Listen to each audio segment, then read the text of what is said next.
Ya. Assalamualaikum warahmatullahi wabarakatuh. பின்னால கொஞ்சம் சத்தமா பதில் சொல்லுங்க அப்பா.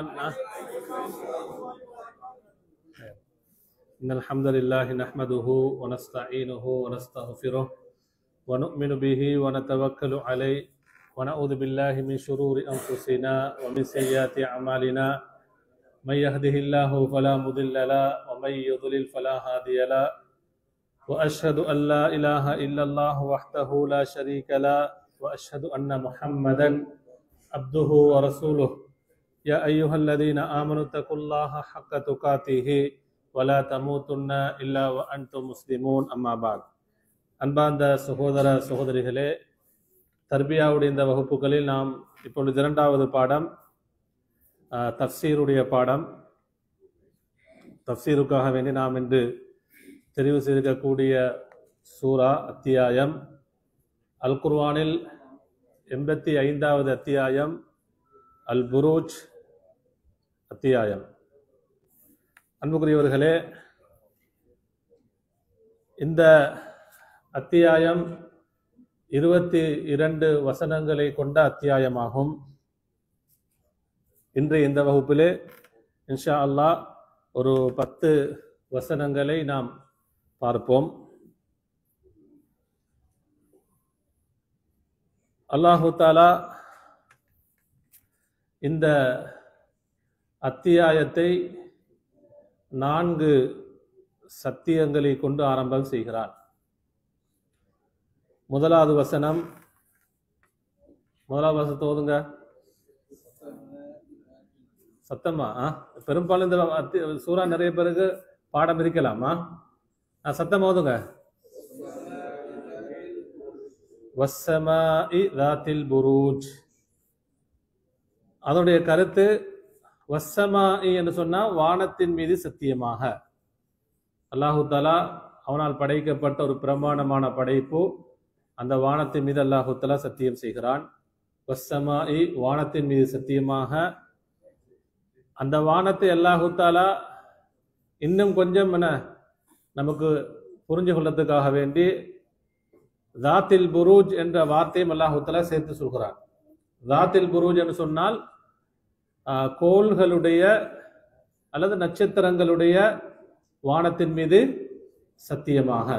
அந்த வானத்திலே அல்லாஹு தஆலா நட்சத்திரங்களையும் படைத்து வைத்திருக்கிறான், கோள்களையும் படைத்து வைத்திருக்கிறான். அப்ப அந்த கோள்கள் அல்லது நட்சத்திரங்களுடைய வானத்தின் மீது சத்தியமாக. இரண்டாவது வசனத்தை சொல்லுங்க, ஓதுங்க. வல் யௌமில் மவ்ஊத், வாக்களிக்கப்பட்ட நாளின் மீது சத்தியமாக. இரண்டாவது சத்தியம் எப்படி சொல்லுங்க? வாக்களிக்கப்பட்ட நாளின் மீது சத்தியமாக. மூன்றாவதும் 4வது சத்தியம் 3வது வசனத்திலே வஷாஹிதின் வமஷ்ஹூத். வஷாஹிதன் சொன்னால் சாட்சி சொல்லக்கூடியவரின் மீது சத்தியமாக. சாட்சி சொல்லக்கூடியவர் மீது சத்தியமாக. வமஷ்ஹூதன் சொன்னால் சாட்சி சொல்லப்படுவதன் மீது சத்தியமாக, அல்லது சாட்சி சொல்லப்படுபவர்கள் மீது சத்தியமாக அல்லாஹு தஆலா சத்தியம் செய்கிறான். அதனுடைய விளக்க நாங்கள் பின்னால பார்ப்போம். 4வது வசனம் குத்திலன்னு சொன்னால் இவ்விடத்துல அழிக்கப்பட்டு விட்டார்கள் அல்லது சபிக்கப்பட்டார்கள். யாரு? அஸ்ஹாபுல் உஹ்தூத் என்று சொன்னா யாரு? அகல்வாசிகள் அல்லது கிடங்குவாசிகள் அழிக்கப்பட்டார்கள், சபிக்கப்பட்டார்கள் என்று அல்லாஹு தஆலா 4வது வசனத்திலே குறிப்பிடுகிறான். 5வது வசனம் அன்னாரி ذاتில் வகூத். அந்த உஹ்தூத், அந்த கிடங்கு என்பது, அந்த அகல் என்பது எப்படி இருந்தது என்பது அல்லாஹு தஆலா 5வது வசனத்திலே குறிப்பிடுகிறான். அது எப்படிப்பட்ட கிடங்கு? அந்த கிடங்குவாசிகள் அவர்கள் அந்த தோன்றிய நெருப்பூட்டி அந்த கிடங்கு எப்படிப்பட்டது என்று சொன்னால் அன்னாரி, நெருப்பு குண்டமாக இருந்தது. ذاتில் வகூத், வகூத் என்று சொன்னால் எரிபொருள்களுடைய பொருள்களின் மூலமாக நெருப்பூட்டப்பட்ட நெருப்பு குண்டமான அந்த கிடங்குவாசிகள் அழிக்கப்பட்டனர். 6வது வசனம் இதுஹும், அவர்கள் யாரு? அந்த அஸ்ஹாப் கிடங்குவாசிகள் அவர்கள் அந்த நேரத்திலே, அந்த நேரம் அவங்க நெருப்பூட்டி அந்த நேரத்தில் வந்து அலைஹா அதன் மீது என்று சொன்னால் அந்த கிடங்கின் மீது என்ன கிடங்குக்கு மேலால சூழாக இருந்து குஊதுன் என்று சொன்ன உட்கார்ந்து இருந்தார்கள்.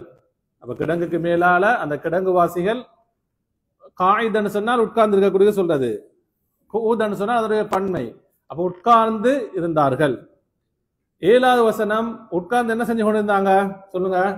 அல்லாஹ் தஆலா 7வது வசனத்தை சொல்கிறான், வஹும் அவர்கள் அலாமா யஃஅலூன அவர்கள் செய்த அந்த காரியங்களை, என்ன காரியம் செஞ்சாங்க? நெருப்பு மூட்டி கொண்டிருந்தார்கள், நெருப்பிலே மோமின்களை போட்டுக் கொண்டிருந்தார்கள். அந்த அவர்கள் செய்த விடயங்களை பில் முஃமினீன யாருக்கு? முஃமின்களுக்கு அவர்கள் எதை செய்து கொண்டிருந்தார்களோ அதை ஷுஹூதுன் பார்த்து கொண்டிருந்தார்கள், அல்லது அந்த விடயங்களின் மீது அவர்களே சாட்சியாளர்களாக இருக்கிறார்கள் என்று அல்லாஹ் தஆலா குறிப்பிடுகிறான். 8வது வசனம் வமா நகமு அவர்கள் பழி வாங்கவில்லை. யாரு பழி வாங்கவில்லை? கிடங்கு வாசிகள் அந்த குஃபார்கள் மோமின்களுக்கு அதாபு செய்யறாங்க. அப்ப அல்லாஹ் தஆலா 8வது வசனத்துல குறிப்பிடுகிறான் வமா நகமு அவர்கள் பழி வாங்கவில்லை. யாரு பழி வாங்கவில்லை? அந்த குஃபார்கள் கிடங்கு வாசிகள் அவர்கள் பழி வாங்கவில்லை. யாரை பழி வாங்கவில்லை? மோமின்களை. மோமின்களை அதாபு செஞ்சு பழி வாங்கினாங்களா இல்லையா? பழி வாங்கவில்லை. மின்ஹும் என்று சொன்ன யார் நின்றும் அந்த மோமின்களிடத்திலிருந்து அவர்கள் பழி வாங்கவில்லை.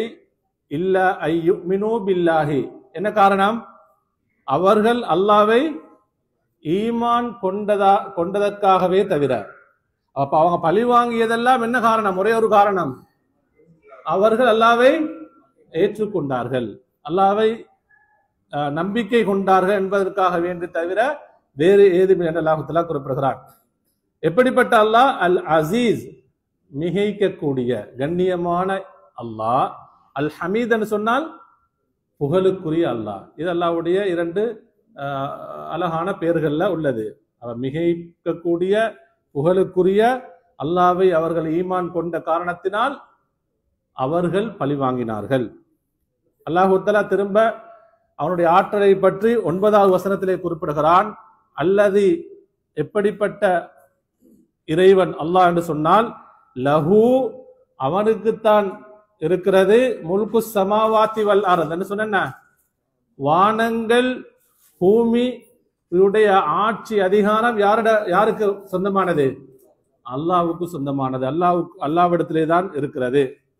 வல்லாஹு அல்லாஹ் அலா குல்லி ஷைஇன் ஒவ்வொன்றின் மீது ஷஹீதுன் என்று சொன்னால் சாட்சி சொல்கிறான். அல்லது வல்லாஹு அலா குல்லி ஷைஇன் அல்லாஹு தஆலா ஒவ்வொன்றின் மீதும் ஷஹீதுன் பார்த்து கொண்டிருக்கிறான். 2 கருத்தும் சொல்லலாம். ஷாஹிதாக இருக்கிறான், சாட்சியாளராக இருக்கிறான், அல்லது பார்த்து கொண்டிருக்கிறான். 10வது வசனம் இன்னல்லதீன ஃபதனுல் முஃமினீன வல் முஃமினாத் நிச்சயமாக முஃமினான ஆண்களையும் முஃமினான பெண்களையும் வேதனை செய்யக்கூடியவர்கள், அவர்களை துன்புறுத்தக்கூடியவர்கள் சும்ம லம் யதூபு அவர்கள் தௌபா செய்யாவிட்டால். அப்ப யாரு மோமின்களை வேதனை செய்கிறார்களோ, அவர்கள் மார்க்கத்தை அவர்கள் நடைமுறைப்படுத்தாமல் தடுக்கிறார்களோ, ஈமானுக்கு தடையாக இருக்கிறார்களோ, அவர்கள் சும்மலம் யதூபு என்று சொன்னா அவர்கள் தௌபா செய்யாவிட்டால், அந்த பாவங்களிலிருந்து தவிர்த்து கொண்டு அல்லாஹ்விடத்தை தௌபா செய்யாவிட்டால் ஃபலஹும் அவர்களுக்கு உண்டு அதாபு ஜஹன்னம் நரகத்துடைய வேதனை உண்டு. வலஹும் இன்னும் அவர்களுக்கு இருக்கிறது அதாபுல் ஹரீக். ஹரீக்னு சொன்னால் சுட்டரிக்கும் தண்டனையும் உண்டு. சுட்டரிக்கக்கூடிய தண்டனையும் உண்டு என்று அல்லாஹ் தஆலா குறிப்பிடுகிறார். அன்புக்குரியவர்களே, அப்ப நம்ம இந்த 10 வசனங்களுடைய எதை பார்த்துட்டோம்? கருத்துக்களை நம்ம என்ன செஞ்சிட்டோம்? பார்த்துட்டோம்.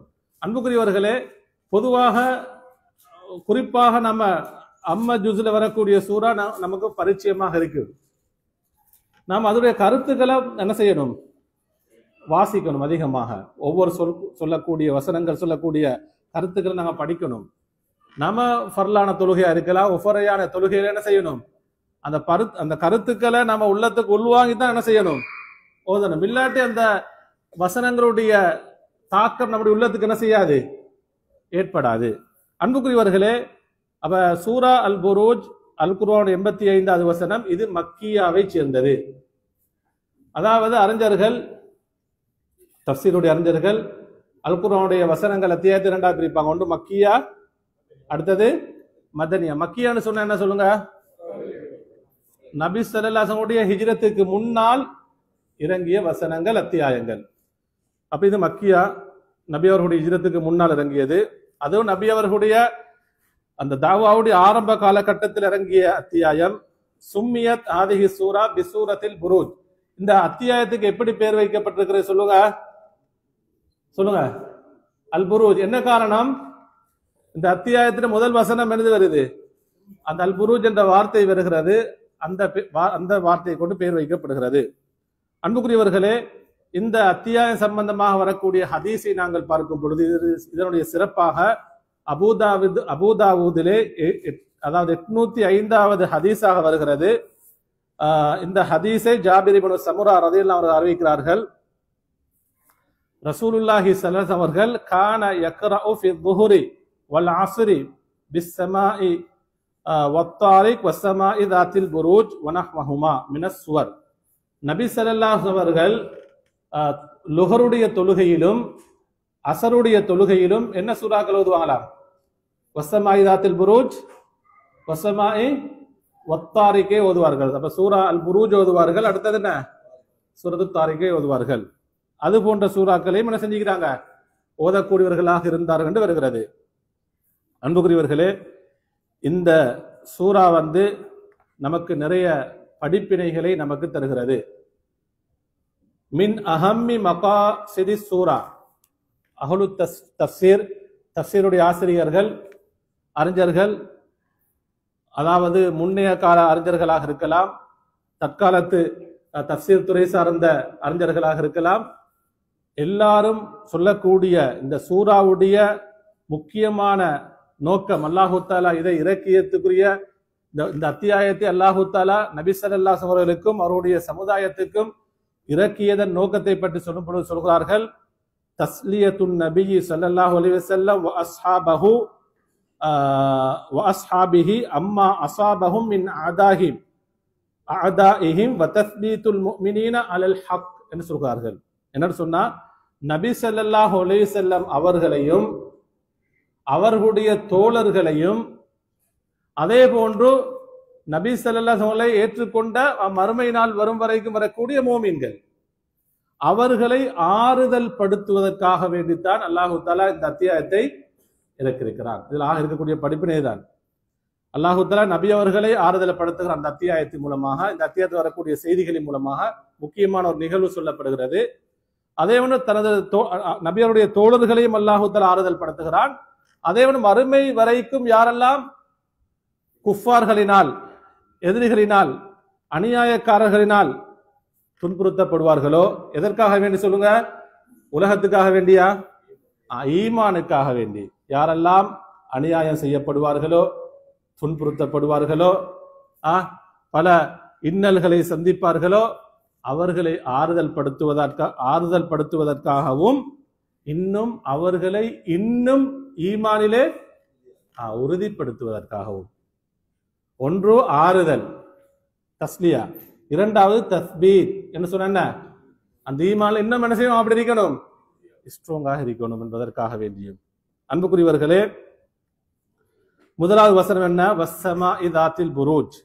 அல்லாஹு தஆலா நட்சத்திரங்கள், கோள்களுடைய வானத்தின் மீது சத்தியம் செய்கிறான். நீங்க நிறைய வசனங்களை பார்த்திருப்பீங்க. அல்லாஹு தஆலா வானங்களை பற்றி, அவனுடைய படைப்புகளை பற்றி நிறைய இடங்கள்ல சத்தியமும் செய்திருக்கிறான்.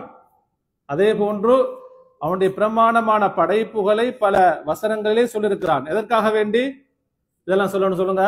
அப்ப அல்லாஹ்வுடைய படைப்புகளை பற்றி நம்ம என்ன செய்யணும்? சிந்திக்க வேண்டும். அதனுடைய மகத்துவத்தை பற்றி நாம சிந்தித்து அந்த படைப்பாளனுடைய மகத்துவத்தை நாம் என்ன செய்யணும்? உணர்ந்து கொள்ள வேண்டும் என்பதற்காக. இரண்டாவது வசனம் வல் யௌமில் மவ்ஊத், வாக்களிக்கப்பட்ட நாள். வாக்களிக்கப்பட்ட நாள் எது? அப்ப இந்த வசனத்துக்கு அறிஞர்கள், நான் அறிஞர் போது நீங்க யார நீங்க நினைச்சுக்கொள்ளணும்னு சொல்லுங்க. தப்சீருடைய இல்ல, தப்சீர் சஹாபாக்கள் இருந்து வரும். தப்சீருடைய அறிஞர் ஆசிரியர்கள் அது சஹாபாக்கள் இருந்து, அதே போன்று தாபீன்கள் சலஃபுகள் அனைவரும் வருவாங்க. சரியா? சரி. அவன் சொல்றாங்க அல்லாஹு தஆலா வாக்களிக்கப்பட்ட நாள் என்பது மறுமை நாளை குறிப்பிடுகிறான். அது நிறைய வசனங்கள் அல்லாஹு தஆலா சொல்லிருக்கிறான். நீங்க பாத்தீங்கன்னு சொன்னா சூரத்துல் கியாமா முதலாவது வசனத்தில் அல்லாஹு தஆலா அல் கியா, அதாவது லா உக்ஸிமு பியௌமில் கியாமா, மறுமை நாளை கொண்டு சத்தியம் செய்கிறேன். அந்த மறுமை நாளை கொண்டே அல்லாஹு தஆலா சத்தியம் செய்கிறான். சூரத்துல் மஆரிஜ் 14வது வசனத்தில் அல்லாஹு தஆலா குறிப்பிடுகிறான் ஹாஷிஅத்தன் அபுசாருஹும் தர்ஹகுஹும் தில்லா. இது இறை நிராகரிப்பாளர்கள், இறை மறுப்பாளர்கள், இணை வைப்பாளர்கள், முஜ்ரிமீன்கள், பாவிகள் நாளை மறுமையில் அல்லாஹ்வுக்கு முன்னால் இழிவானவர்களாக இருப்பார்கள். அவர்களை பற்றி அல்லாஹ் சொல்கிறான் ஹாஷிஅத்தன் அபுசாருஹும், அவர்களுடைய பார்வைகள் தாழ்ந்திருக்கும். அவன் பார்வைகள் தாழ்ந்திருக்கும். தர்ஹகுஹும் தில்லா, இழிவு அவர்களை சூழ்ந்து கொள்ளும். யாரை சூழ்ந்து கொள்ளும்? அந்த பாவிகளை, குஃபார்களை, இறை மறுப்பாளர்களை சூழ்ந்து கொள்ளும். தாலிகல் யௌமுல்லதி, அந்த நாளை பத்தி அல்லாஹ் சொல்றான். தாலிகுமுல் யௌமுல்லதி, அந்த நாள் எப்படிப்பட்ட நாள் தெரியுமா? கானூ யுஅதூன், அவர்களுக்கு வாக்களிக்கப்பட்ட நாள். அப்ப நமக்கு வாக்களிக்கப்பட்ட நாள் எது? மறுமை நாள் அல்லாஹு தஆலா வாக்களித்திருக்கிறான். அப்ப அந்த வாக்களிக்கப்பட்ட நாளின் மீது அல்லாஹு தஆலா சத்தியம் செய்கிறான் என்றால் மறுமை நாளை பற்றி நம்ம என்ன செய்யணும்? அதை பற்றி நம்ம சிந்திக்கணும். மறுமை நாளை பற்றி அல் குர்ஆனும் அல்லாஹ்வின் தூதருடைய செய்திகள் எதெல்லாம் சொல்லுகிறதோ அந்த செய்திகளை நம்ம சிந்திக்கணும். அந்த மறுமைக்காக வேண்டி நம்ம என்ன செய்யணும்? நம்மை தயார்படுத்த வேண்டும். மூன்றாவது வசனம் வஷாஹிதின் வமஷ்ஹூத், சாட்சி சொல்பவர், சாட்சி சொல்லப்படுபவர் அல்லது சாட்சி சொல்லப்படுவதன் மீது சத்தியம் செய்கிறான் அல்லாஹு தஆலா. அன்புக்குரியவர்களே, இதுல ஷாஹிதுக்கு அறிஞர்கள், தஃசீர் அறிஞர்கள் நிறைய விளக்கம் சொல்லுவாங்க. சாட்சி சொல்றேன்னு சொன்னா அதை யாரை குறிக்குது? அன்புக்குரியவரை நான் சுருக்கமாக சொல்கிறேன். முதலாவது சாட்சியாளன் அறிஞர்கள் சொல்கிறார்கள் எப்படின்னு சொன்னா வஅலமு ஷஹாதா, சாட்சியில் ஆக மகத்துவமான சாட்சி யாருடைய சாட்சி சொல்லுங்க? அல்லாஹ்வுடைய சாட்சி. இதே வசனத்துல சொன்னானா இல்லையா? வல்லாஹு அலா குல்லி ஷைஇன் ஷஹீத், அல்லாஹ் ஒவ்வொன்று மீது சாட்சி உள்ளவனாக இருக்கிறான். அப்ப அல்லாஹு தஆலா ஒவ்வொன்றுக்கும் சாட்சியாளன். அப்ப ஆலமு ஷஹாதா, சாட்சியில் சாட்சி சொல்பவரில் ஆக மகத்துவம் மிக்கவன் உயர்ந்த சாட்சி யாருடைய சாட்சி? அல்லாஹ்வுடைய சாட்சி. அப்ப அல்லாஹ்வுடைய இது ஷாஹித் அல்லாஹ்வுடைய சாட்சியை குறிப்பிடுகிறது. இன்னும் சில அறிஞர்கள் சொல்றாங்க இதுல ஷாஹித்னு சொன்னால் அல்லாஹு தஆலா ரசூலுல்லாஹி ஸல்லல்லாஹு அலைஹி அவர்களை குறிப்பிடுகிறான். இன்னா அர்சல்னாக ஷாஹிதன், அல்லாஹ் சொல்றான் உங்களை நாம் எப்படி அனுப்பிக்கிறோம்? ஷாஹிதாக, சாட்சி சொல்பவராக அனுப்பியிருக்கிறோம் என்று அல்லாஹ் தஆலா குறிப்பிடுகிறான். அதே சூரத்து நிசாவுடைய 41வது வசனத்துல ஃபகைஃப இதா ஜினா மின் குல்லி உம்மத்தின் பிஷஹீத், அல்லாஹ் தஆலா கேள்வியாக கேட்கிற எப்படி இதா ஜினா மின் குல்லி உம்மத்தின் பிஷஹீத், நாளை மறுமையில் ஒவ்வொரு சமுதாயத்துக்கும் நாம் அந்த சமுதாயத்துக்கு அனுப்பப்பட்ட நபி இறை தூதரை நாம் சாட்சியாளராக கொண்டு வருவோம். வஜினா பிக அலா ஹாஹுலாஇ ஷஹீதா, நபி ஸல்லல்லாஹு அலைஹி வஸல்லம் பார்த்து அல்லாஹ் சொல்கிறான் உங்களை நாம் எப்படி எல்லாருக்கும், ஒட்டுமொத்த நபிமார்கள் அவருடைய சமுதாயங்களுக்கும் எப்படி ஷஹீதாக, சாட்சியாளராக நாம் கொண்டு வருவோம் என்று அல்லாஹ் தஆலா குறிப்பிடுகிறார். மூன்றாவது அறிஞர்கள் சொல்கிறார்கள் இந்த உம்மத் நபி ஸல்லல்லாஹு அலைஹி வஸல்லம் இறுதி உம்மத் ஷுஹதா, சாட்சியாளர்கள். அதற்கு ஆதாரமாக சொல்கிறார்கள் சூரத்துல் பக்ராவுடைய 143வது வசனம் வகதாலிக ஜஅல்னாகும் உம்மத்தன் வஸதா, அல்லாஹ் தஆலா இந்த சமுதாயத்தை பார்த்து சொல்கிறான் உங்களை நாம் எப்படி ஆக்கி இருக்கிறோம்? நடுநிலையான சமுதாயமாக. ஷுஹதா அலன்னாஸ், மக்களுக்கு சாட்சி சொல்லக்கூடிய சமுதாயமாக ஆக்கியிருக்கிறோம். நீங்க அப்ப எல்லாரும் சாட்சியாளர்கள். இப்படி ஒரு கருத்து. அடுத்த சொல்றாங்க நம்முடைய உறுப்புகளும் நாளை மறுமையில் என்ன செய்யும்? சாட்சி சொல்லும். சூரத்து நூருடைய 24வது வசனத்தை அல்லாஹ் உத்தரவை குறிப்பிடுகிறான். யௌம தஷ்ஹது அலைஹிம் அல்சினதுஹும் வ ஐதீஹிம் வ அர்ஜுலுஹும் பிமா கானூ யஅமலூன். அவர்களுடைய நாவுகள், அவருடைய கைகள், அவருடைய கால்கள் அவர்கள் உலகத்திலே செய்ததை பற்றி நாளை மறுமையில் அவர்களுக்கு எதிராக என்ன செய்யும்? சாட்சி சொல்லும். அப்ப ஷாஹிதன்னு சொன்னா இதெல்லாம் மலக்குமார்களும் சாட்சியாளர்களாக அல்லாஹு தஆலா ஆக்கி வைத்திருக்கிறான். அல்லாஹு தஆலா மலக்குமார்களையும் சாட்சியாளர்களாக ஆக்கி வைத்திருக்கிறான். அதே போன்று மஷ்ஹூத் என்று சொன்னால் சாட்சி சொல்லப்படுபவர்கள் எல்லா மனிதர்களையும் குறிக்கும். எல்லா நபிமார்களுடைய உலகத்துக்கு வந்து எல்லா மனிதர்களையும் குறிக்கும். அதே போன்று அறிஞர்கள் சொல்றாங்க மறுமை நாளையும் குறிக்கும். எந்த டைம்ல சாட்சி சொல்லப்படும் சொல்லுங்க? மறுமை நாள். அப்ப மஷ்ஹூத் என்று சொன்னால் அது மறுமை நாளை குறிப்பிடுகிறது என்று சொல்கிறார்கள். சுருக்கமாக இப்னு உசைமீன் ரஹிமுல்லா குறிப்பிட்டு சொல்றாங்க, இந்த வசனத்துக்கு விளக்க சொல்றாங்க, அல்லாஹு தஆலா ஷாஹிதின் மீது சத்தியம் செய்கிறான், மஷ்ஹூதின் மீது சத்தியம் செய்கிறான் என்று சொன்னால் குல்லு ஷாஹிதின் குல்லு மஷ்ஹூதின், எதெல்லாம் சாட்சியாளர்களாக அல்லாஹு தஆலா ஆக்கியிருக்கிறானோ அந்த ஒவ்வொன்று மீது அல்லாஹு தஆலா சத்தியம் செய்கிறான். மஷ்ஹூதாக சாட்சி சொல்லப்படக்கூடியதாக அல்லாஹ் எதையெல்லாம் ஆக்கி வைத்திருக்கிறானோ அந்த ஒவ்வொன்று மீது அல்லாஹு தஆலா சத்தியம் செய்கிறான் என்று குறிப்பிடுகிறார்கள். அன்புக்குரியவர்களே, அடுத்ததாக 4வது வசனம். அப்ப 4 சத்தியங்களையும் அல்லாஹு தஆலா செய்துவிட்டு முக்கியமான ஒரு நிகழ்வை பற்றி சொல்கிறான். அந்த நிகழ்வோட இன்னும் நிறைய விஷயங்கள் பின்னால வரும், 22வது வசனம் வரைக்கும் வரும்.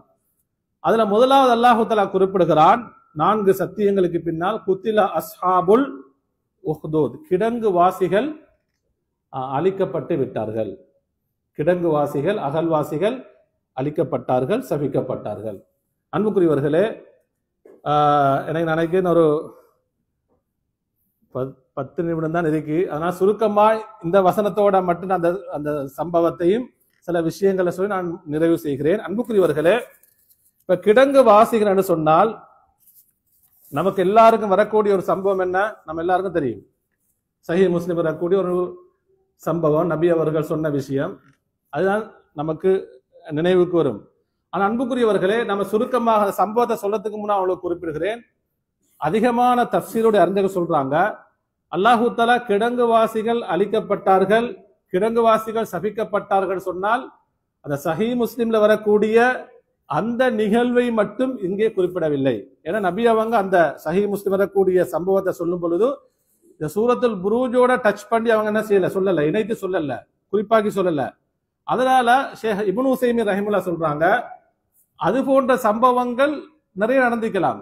மூமின்களுக்கு எதிராக அரசர்கள், ஆட்சியாளர்கள், இணை வைப்பாளர்கள், காஃபிர்கள், இஸ்லாத்தை ஏற்றுக்கொண்ட, அல்லாஹ்வை ஈமான் கொண்ட அதிகமான மூமின்களை ஆரம்ப காலம் முதல் அப்படியே நிறைய என்ன செஞ்சிருப்பாங்க, நோவினை செய்திருப்பார்கள், அநியாயம் செய்திருப்பார்கள், எரித்திருப்பார்கள், வேதனை செய்திருப்பார்கள். அப்ப எல்லா கிடங்கு வாசிகளையும் என்ன செய்யும், அந்த நிகழ்வை குறிப்பிடும் சொல்றாங்க.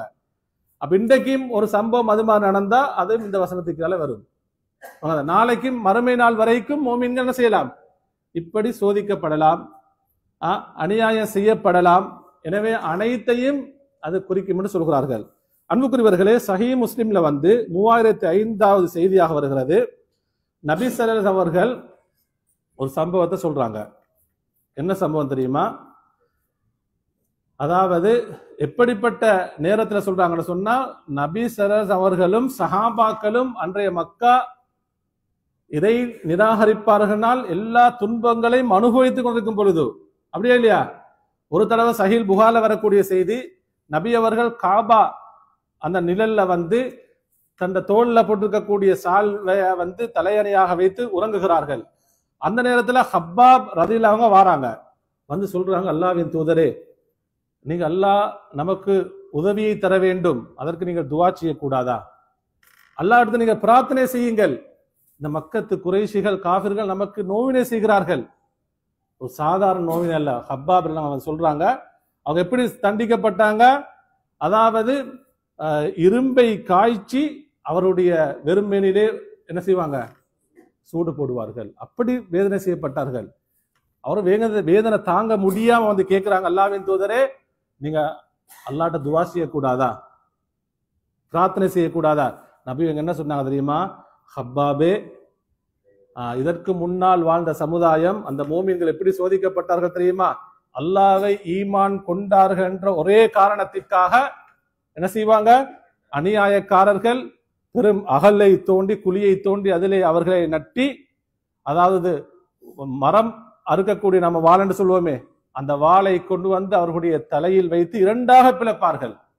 அதே போன்று இரும்பு சீப்புகளால் நெருப்பிலே காய்ச்சி அவருடைய சதை முள் வேறாக அப்படியே வார்த்து எடுப்பார்கள். இப்படி வேதனை செய்யப்பட்டார்கள்.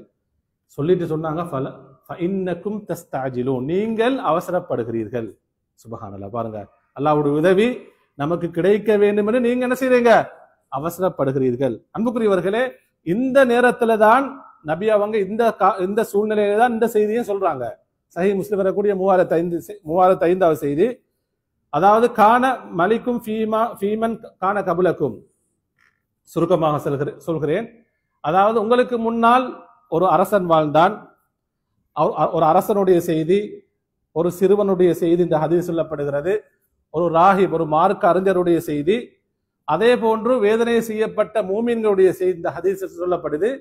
இறுதியாக ஒரு பெண், ஒரு பச்சிளம் குழந்தையுடைய செய்தியும் சேர்த்து சொல்லப்படுகிறது. அன்புக்குரியவர்களே, அப்போ ஒரு அரசன் இருக்கிறான். அவனுடைய சபையிலே ஒரு சூனியக்காரர் இருந்தார். அவன் அதாவது முதுமை வயதை அடைந்த பொழுதோ அரசன் சொல்றாரு, எனக்கு வயதாகிவிட்டது, நீங்க என்ன செய்யுங்க, ஒரு சிறுவனை, ஒரு இளைஞனை என்னை அனுப்பி வைங்க, நான் என்னுடைய சூனிய கலையை அவனுக்கு படிச்சு கொடுக்கிறேன். அதே போன்று அரசர் என்ன செய்கிறார்? ஒரு சூனியக்காரரை, அதாவது ஒரு சிறுவனை அழைத்து அந்த சூனியக்காரர்கிட்ட ஒப்படைக்கிறார். அந்த சிறுவனும் என்ன செய்கிறான்? சூனியத்தை கற்று வருகிறார். அப்படி அவர் அந்த அரச சபைக்கு செல்லும் வழியில வந்து ஒரு ராஹிப், ஒரு மார்க்க அறிஞர் இருக்கிறார். அந்த மார்க்க அறிஞர் அந்த சிறுவனை அழைத்து மார்க்கத்தை கற்றுக் கொடுக்கிறார். என்றால் ஈமான், அந்த அல்லாஹ்வை பற்றி அவர் கற்றுக் கொடுக்கிறார். அன்புக்குரியவர்களே, இப்படி அந்த நாட்கள் போய்கொண்டிருக்கிறது. இந்த நேரத்தில் வந்து அதாவது இந்த செய்தி யாருக்கு கேள்விப்படுது? அல்லாஹு தஆலா அதற்கு பின்னால் பல கராமத்து அற்புதங்களை அந்த சிறுவனின் மூலமாக அல்லாஹ் நிகழ்த்துகிறான். ஒரு நாள் அந்த சிறுவன் செல்லும் பள்ளியில வந்து ஒரு பெரும் பிராணி மக்களுக்கு செல்வதற்கு தடையாக இருக்கிறது. இந்த சிறுவன் செய்தான், ஒரு கல்லை எடுத்து அவன் அல்லாஹ்வுடைய பெயரை சொல்லி அந்த மார்க்க அறிஞர் சொன்ன அந்த விடயங்களை சொல்லி அவன் என்ன செய்கிறான்? அந்த விலங்குக்கு அடிக்கிறான். அந்த விலங்கு அப்படி என்ன செய்து இறக்குகிறது, அந்த இடத்தை விட்டு நகர்கிறது என்று செய்து வருகிறது. அன்புக்குரியவர்களே, அதுக்கு பின்னாடி அல்லாஹு தஆலா எப்படியான அற்புதங்களை கொடுக்கிறான்? அந்த சிறுவன் குஷ்ட அந்த நோய்களை, அதே போன்று பார்வை இல்லாதவர்கள் அவர்களுக்கு பார்வை கொடுக்கக்கூடிய, என்ன அல்லாஹ்ட்ட துவா செஞ்சா அல்லாஹு தஆலா என்ன செய்வான்? அந்த அப்படியானவர்களுக்கு ஆரோக்கியத்தை, நிவாரணை அல்லாஹு தஆலா வழங்குகிறான். இப்படியான அற்புதங்களை, கராமத்தை அல்லாஹு தஆலா வழங்கியிருந்தான். இந்த செய்தி அரசனுக்கு கேள்விப்படுகிறது. அரசன் என்ன செய்கிறான்? சிறுவனையும் அழைத்து அந்த மார்க்க அறிஞர், அரச சபையிலே பார்வையிலிருந்த ஒருவர், இந்த சிறுவன் பிரார்த்தனை செய்து எல்லாவிடத்திலே பார்வை கிடைக்கிறது. அந்த மனிதனும் அழைக்கப்படுகிறார். அரசன் சொல்கிறான், நீங்க என்ன செய்யுங்க, நீங்கள் எந்த அல்லாஹ்வை ஏற்றுக்கொண்டிருக்கிறீர்களோ நீங்கள் அல்லாஹ்வை நிராகரிக்க வேண்டும், என்னை நீங்கள் ரப்பாக ஏற்றுக்கொள்ளுங்கள். உங்களுக்கு தெரியும், முன்னால வந்த அரசர்கள் எல்லாம் அவர்களை ரப்பாக தனது மக்களுக்கு பிரகடனப்படுத்தினார்கள். அன்புக்குரியவர்களே, அனைவரும் மறுக்கிறார்கள். ராஹிப் மார்க்க அறிஞர் அதே போன்று நபி அவங்க சொன்னாங்களே ஆரம்பத்துல, ஒரு பெரும் வாள் கொண்டு வரப்பட்டு தலையில் வைத்து இரண்டாக பிளக்கப்படுகிறார். அந்த பார்வையற்றவரும் திரும்ப பார்வை வந்தவரும் அவர் ஈமானை விடவில்லை, அவரும் அப்படியே தண்டிக்கப்படுகிறார். சிறுவனை என்ன செய்தார் தெரியுமா? அரசு சொல்கிறார், ஒரு பெரும் ஒரு மலை உச்சியை கொண்டு போங்க, கொண்டு போய் இவர் என்ன செய்யுங்க, தள்ளி விடுங்கள். அந்த கூட்டம், அரசருடைய கூட்டம் அழைத்து செல்கிறார்கள். மலைக்கு உச்சிக்கு ஏனத்துக்கு பின்னால் மலை அல்லாஹு தஆலா கராமத், ஒரு அதிசயத்தை ஏற்படுத்துகிறான், ஆடுகிறது. எல்லாரும் அழிஞ்சிட்டாங்க. சிறுவன் எங்க வராரு? அரச சபைக்கு வருகிறார். திரும்ப சொல்றாங்க, இன்னொரு கூட்டத்தை அழைச்சி எங்க கொண்டு போய்ங்க, நடுக்கடல்ல போய் இவரை தள்ளி விடுங்கள். ஒரு கப்பல் ஏற்பாடு செஞ்சு கொண்டு போறாங்க. அன்புக்குரியவர்களே, கப்பல் ஆடி எல்லாரும் கடலிலே மூழ்கி விடுகிறார்கள். சிறுவன் உயிர் தப்பின அல்லாஹ்வுடைய உதவினால் எங்க வராரு? அரசவைக்கு வருகிறார். அன்புக்குரியவர்கள், இறுதியாக சிறுவர் அரசனை பார்த்து சொல்கிறார், அரசரே, நீங்க உங்களோட பிரச்சனை என்ன தெரியுமா? என்ன கொல்லணும், அப்படியே இல்லையா? என்ன கொல்றது தான் உங்களுக்கு பிரச்சனை. என்ன நீங்க கொலை செய்ய வேண்டும் என்றால் ஒரு முறைதான் இருக்கிறது. நீங்க என்ன செய்யுங்க, ஒரு திறந்த வெளியில் மக்களை எல்லாம் ஒன்று கூட்டி நீங்க என்ன செய்யுங்க, என்னுடைய பையிலிருந்து ஒரு அம்பை எடுத்து பிஸ்மி ரப்பி ஹாதல் குலாம், இந்த குலாமுடைய ரப்பின் மீது சத்தியமாக என்று இந்த குலாமுடைய ரப்புடைய பெயரை கொண்டு நான் இதை எரிகிறேன் என்று நீங்கள் எரியுங்கள். என்னுடைய தலையில் அது வந்து பட்டால் நான் செஞ்சிருவேன், வஃபாத் ஆகிவிடுவேன். அதே மாதிரி செய்கிறார். என்ன சொல்றாரு, எல்லா மக்களும் திறந்த வெளியில பார்த்து கொண்டிருக்கிறார்கள். பிஸ்மி ரப்பி ஹாதல் குலாம், இந்த குலாமுடைய ரப்புடைய பெயரை கொண்டு எரிகிறேன் என்று அரசர் எரிகிறார். அந்த சிறுவன் என்ன செய்தாரு, அப்படியே ஷஹீதாக்கப்படுகிறார். அன்புக்குரியவர்கள், அந்த சிறுவனுடைய நோக்கம் என்ன தெரியுமா, அந்த ஈமான் இந்த தாவா யாருக்கு போய் சேரணும், எல்லா மக்களுக்கும் போய் சேர வேண்டும். அதான் ஆசை வச்சான். அன்புக்குரியவர்களே, அந்த நேரத்துல வந்து அந்த அதாவது மூசா அலைஹிஸ்ஸலாமுடைய அந்த மோஜிசாவுக்கு முன்னால் சூனியக்காரர்களை எப்படியெல்லாம் ஆமன்னா பிரப்பி மூசா வஹாரூன் என்று சொன்னார்களோ, எல்லாரும் சொன்னாங்க ஆமன்னா பிரப்பி ஹாதல் குலாம், இந்த குலாமுடைய ரப்பை நாம் ஈமான் கொண்டோம், அல்லாஹ்வை ஈமான் கொண்டோம் என்று சொல்றாங்க. ஒரே குரல்ல சொல்றாங்க. அன்புக்குரியவர்களே, அதற்கு பின்னால் என்ன செய்கிறான் இந்த அரசன், என்ன செய்கிறான், ஒரு கிடங்கை, ஒரு நெருப்பு மூட்டி பெரும் ஒரு கிடங்கை தயார்படுத்தி ஈமான் கொண்ட எல்லா மோமின்களையும் அழைக்கிறான். அழைத்து சொல்கிறான், நீங்கள் அல்லாஹ்வை நிராகரிக்க வேண்டும், மறுக்க வேண்டும், என்னை ரப்பாக ஏற்றுக்கொள்ள வேண்டும், இல்லாவிட்டால் இந்த நெருப்பு குண்டத்தில் உங்களை என்ன செய்வேன், போட்டு உங்களை தண்டனை செய்வேன், நோவினை செய்வேன். யாரும் மறுக்கல்ல, எல்லாம் சொன்ன ஆமன்னா, அதாவது எங்களுடைய இறைவன் உங்களுடைய இறைவனை நாங்கள் ஈமான் கொண்டிருக்கிறோம், நாம் ஈமானை விட்டு கொடுக்க மாட்டோம், என்னை நீங்கள் எங்களை எரித்தாலும் சரி, நோவினை செய்தாலும் சரி, நெருப்பு குண்டத்திலே போட்டாலும் நாங்கள் ஈமானை விட மாட்டோம். சுப்ஹானல்லாஹ். அன்புக்குரிய ஒவ்வொருவராக என்ன செய்யறாங்க, அழைத்து நெருப்பு கிடங்கிலே போடப்படுகிறார்கள். நபி ஸல்லல்லாஹு அவர்கள் இந்த செய்தியை சொல்லிட்டு இறுதியாக ஒரு ஆச்சரியமான செய்தியை சொல்கிறார்கள். ஒரு பெண்மணி ஒரு பச்சிளம் குழந்தையை சுமந்து கொண்டு வருகிறாள். அந்த பெண்மணியும் அல்லாஹ்வை ஏற்றுக்கொண்டாள், அல்லாஹ்வை ஏற்றுக்கொண்டவள். சுப்ஹானல்லாஹ். குதிக்கணும், அந்த அரசனை ரப்பாக ஏற்றுக்கொள்ளாட்டு என்ன செய்யணும், நெருப்பு குண்டத்துல குதிக்கணும், பாயணும். அந்த பெண் பாய போய் அப்படியே ரிவர்ஸ்ல நிக்கிறா. அவ என்ன யோசிக்க தெரியுமா, நான் பாயலாம், இந்த குழந்தை என்ன தப்பு செஞ்சது, இந்த பச்சிளம் குழந்தை. அன்புக்குரியவர்களே, அல்லாஹ் தஆலா அந்த ஈமான் அந்த மோமின்களுக்கு கொடுத்த கராமத் என்ன தெரியுமா, அடுத்த வாரத்தில் நாம இந்த தொடர்ல சொல்லுவோம். அந்த குழந்தை பேசுகிறது, யா உம்மா, என்னுடைய அன்பு தாயே, இஸ்பிரி, பொறுமையாக நீங்க இருங்க, என்னது ஃபஇன்னகி அலல் ஹக், நீங்க சத்தியத்தில் இருக்கிறீர்கள். சுப்ஹானல்லாஹ். நீங்க எதில் இருக்கிறீங்க, சத்தியத்தில் இருக்க, நீங்க பாயுங்க. அந்த பெண்மணி தன்னுடைய பச்சிளம் குழந்தையோட எங்க பாயிரா, நெருப்பு குண்டத்துல பாயிரா. எல்லாரும் ஷஹீதாக்கப்படுகிறார்கள். அன்புக்குரியவர்களே, ரசூலுல்லாஹி ஸல்லல்லாஹு அவர்கள் இந்த ஆச்சரியமான இந்த சம்பவத்தை அந்த சஹாபாக்களுக்கு சொல்கிறார்கள். இதிலே நிறைய படிப்பு இருக்கிறது. அதான் அடுத்த வசனங்களில் இன்னும் நிறைய செய்தி அல்லாஹு தஆலா சொல்கிறான். இன்ஷா அல்லாஹ் அடுத்த வாரத்தை நம்ம என்ன செய்வோம், அதனுடைய விளக்கங்களை படிப்பினைகளை நாம் பார்ப்போம். அதிகமாக நம்முடைய ஈமானை நாம் உரசி பார்க்க வேண்டும். நம்முடைய ஈமான் எந்த அளவு இருக்கிறது, ஈமான் பலவீனம் இருக்கிறதா, ஈமான் பலவீனம் எப்படி விளங்கும் என்று சொன்னா, நாம் அல்லாஹ்வுடைய கட்டளைகளுக்கு மாறு செய்வோம் என்று சொன்னால், ஹராமான விடயங்களை நாம் அதிகமாக செய்வோம் என்று சொன்னால் ஈமானம் பலவீனமாக இருக்கும். எனவே ஈமானை நாம் தஜ்தீத் புதுப்பித்துக் கொண்டே இருக்க வேண்டும். அதனுடைய நிலைக்காக, இஸ்திகாமத்துக்காக அல்லாஹ்விடத்தில் அதிகமாக துஆ செய்து கொள்ள வேண்டும். அல்லாஹு தஆலா நம் அனைவரையும் புரிந்து கொள்வானாக. வ ஆகிரு தஅவானா அல்ஹம்துலில்லாஹி ரப்பில் ஆலமீன்.